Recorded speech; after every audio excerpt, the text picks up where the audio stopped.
اهلا بيكم في كايرو جاردن.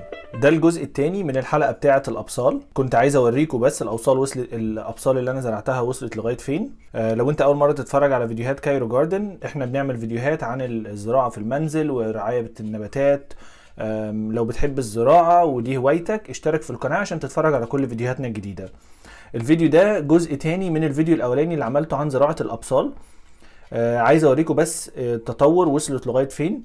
لو ما اتفرجتش على الجزء الاولاني ادخل على اللينك هنا عشان تتفرج على الجزء الاول من زراعه الابصال. فاكرين ديت الهايسنث اللي انا وريت لكم ازاي بنزرعها في الميه؟ النهارده هو عامل الفيديو ده عشان اوريكم بس الجذور بيبقى شكلها عامل ازاي. زي ما انتم شايفين بدا الاخضر اهو يطلع وبدات الجذور تتكون تحت في الزلط اللي احنا كنا حطيناه.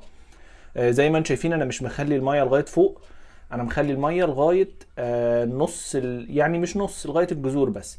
اول ما بتطلع الجذور ما بخليش الميه تلمس البصل. انا كنت زارع 8 اهم، ال 8 كويسين جدا طبعا. زي ما انتم شايفين دي بتفتح بعد كده وبتطلع بقى الورد اللي احنا عارفينه. لو اتفرجت على فيديو كنت انا عامله عن التراريوم ده هو البيت الزجاجي اللي ممكن تزرع فيه عصريات او اللي هي صبارات، او ممكن تزرع فيه نباتات مائيه. هحط لك لينك اهو دلوقتي، ده لزراعة التراريوم للعصاريات، وهوريك دلوقتي وصل لغاية فين.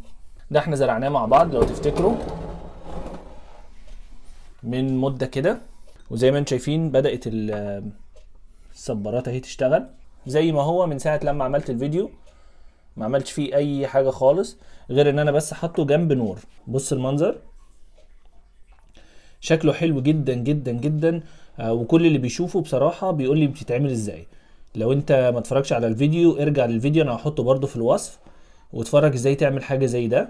وبرضو عملنا واحد عن النباتات المائية اهو، هحط لكم برضو اللينك دلوقتي على الشاشة هنا عشان تعرف ازاي تعمل ده. وزي ما انتم شايفين انا قافله اهو بالبلاستيك من فوق. لو هتلاحظوا فيه نمو اهو، ما فيهوش اي مشكلة خالص. وشايفين بخار المية ده، النباتات بتتنفس جوه وبتعمل كل حاجة، والبيئة بتاعتها المفروض كويسة جدا. ممكن نشيل الغطا ده مثلا مرة كل مثلا شهر او حاجة. لو حابب ادخل شوية هواء انا هشيله بس دلوقتي عشان اوريكم، بس لو مش عايز تشيله برضو مش بيحصل حاجة، بتسيبه. بالذات لو الجو حر قوي ممكن تفتحه او تبعده عن الشمس المباشرة عشان طبعا النباتات ما تتخنقش. بص المنظر، النباتات كلها مفتحة اهي، ومنظرها بصراحة يا جماعة رائع، وكل اللي شافها قال لي بتتعمل ازاي. لو انت لسه ما عملتش الموضوع ده هتلاقي بس صعوبة في ان انت تلاقي النباتات المائية، بس زي ما قلت لكم قبل كده دي هتلاقوها عند بتوع اسماك الزينة. بس هو ده التحديث اللي قلت اوريه لكم. كل النباتات اهي موجودة وشغالة. دايما بحب اوريكم ان الحاجات بتنجح، يعني مش مجرد بس تزرع الحاجة وخلاص وتموت بعدها باسبوع. لو عندك اي سؤال اسألني على تويتر او تحت الفيديو.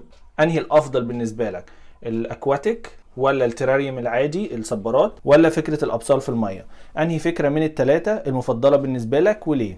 اتمنى يكون الفيديو ده عجبكم. ما تنساش تعمل لايك وشير واشترك في القناة لو لسه ما اشتركتش. اشوفكم في الحلقة الجاية من كايرو جاردن. مع السلامة.